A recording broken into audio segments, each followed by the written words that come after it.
2005, and someone draws a dozen cartoons of the Prophet Mohammad. And a couple of weeks later, a bunch of deliberately hypersensitive Muslims throw their toys out of the pram. The West flinches at the deranged nature of this disproportionate and irrational response. Smelling the weakness, all of the crazies come out to capitalize on what they perceive as a moment of weakness. And they score their victory over free speech. And since then, the media corporations have been walking around on eggshells, terrified of causing offence and self-censoring for the past 5 years. 2010, some smug Muslims tried to continue these tactics and issue some more death threats to enhance the chilling effects on free speech and to shelter their religion from criticism. But it's not going to work this time. Enough is enough. Things are different now. For we are pissed with how the media gave this terrible example by handing a free pass of exemption of criticism to the Muslims simply because they appear in murderous mobs at the slightest criticism. This time there is a popular backlash, and Draw Mohammed Day is spawned. Keen to throw what weight I have to the greatest effect in supporting this issue, I did what I had to do. For I have no control over anyone. I can tell no one what to do. If people choose to follow me, they do it of their own vocation, and they vote with their feet.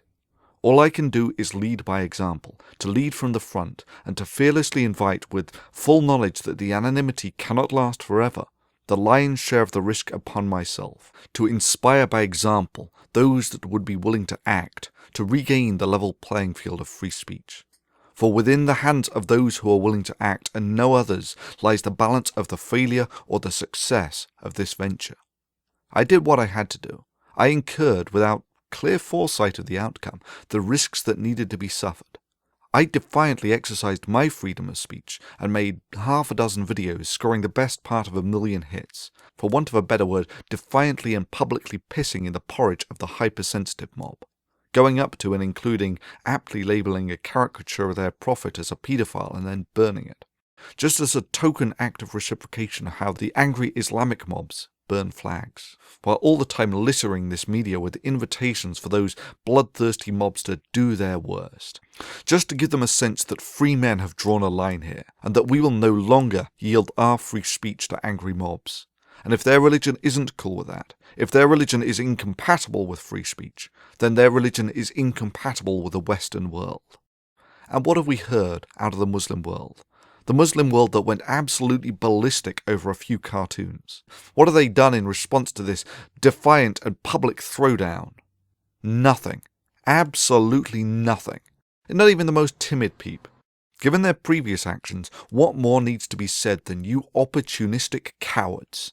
Yeah, now we see the score. Happy to intimidate decent, honest, civilized folk with death threats when you think you can get away with it. But too cowardly to try such tactics when someone publicly and defiantly calls bullshit on you, when you know you will experience a disproportionate free speech backlash. Well, too bad, it's too late. You brought this upon yourself by the actions of your own hands. Now it's our time. Now we shore up free speech to counter those who would try to undermine it with death threats. We expose these cowards by standing up and demonstrating that we are not afraid, and that by our example, by our unfaltering example, we demonstrate to everyone else that there is nothing to be afraid of, that these death threats come from nothing but opportunistic cowards. For too long has our free speech been eroded simply through a communal lack of will to draw a line, and yes, in that charge, I am as guilty as the next man. But no more. This is now our time. By our actions do we level the playing field of free speech and secure it for the future. By our actions do we show that the open marketplace of ideas will exercise its freedom of speech mercilessly against those who would try to inhibit it by issuing death threats.